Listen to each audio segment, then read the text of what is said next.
Hey everyone, Micah Thomas for Purina Animal Nutrition here, and today I want to talk about being sure that we don't dodge our responsibilities, specifically when we're caring for our livestock on our farm. And we want to try to squeeze every penny that we can out of them because, margins are tight right now. I've got cattle, I understand. But I really don't think that it's right for us to ever let our cattle experience a bad day on the farm. A lot of people like to compare raising livestock to that of raising children. But my wife didn't think that it was funny that I thought I was qualified to birth our kids at home because I'd pulled calves in the past. We really like to invest in our kids' well-being. We like to set them up for success. We like to invest in their mental health, their social status, their physical and spiritual health. We like to send them to school to learn. We sign them up for sports. We sign them up for 4-H competitions so they make friends. We like to make sure that they stay healthy.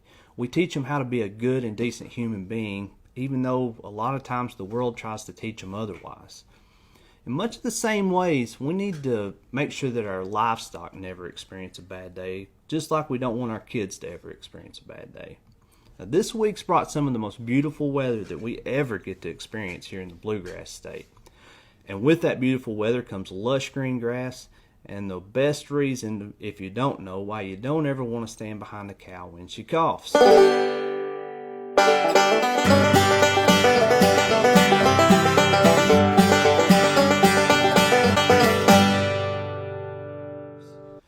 But our cattle this time of year are always on the verge of a major health crisis, especially because most of us here in the Bluegrass have spring calving herds. I'm talking about that threat of grass tetany.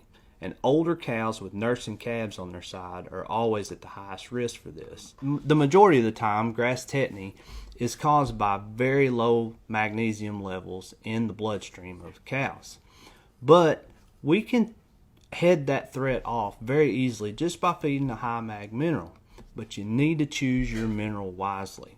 Cattle have to eat the mineral to get the right rate of magnesium back in their blood to fight off grass tetany. And our Wind and Rain High Mag Mineral has a labeled rate of 4 ounces per head per day. We know that we can achieve the intakes that we need to get that recommended rate of magnesium in those cows. Specifically here in South Central Kentucky, we have fed and tested Wind and Rain Storm Formula High Mag Mineral on over 6,000 cows.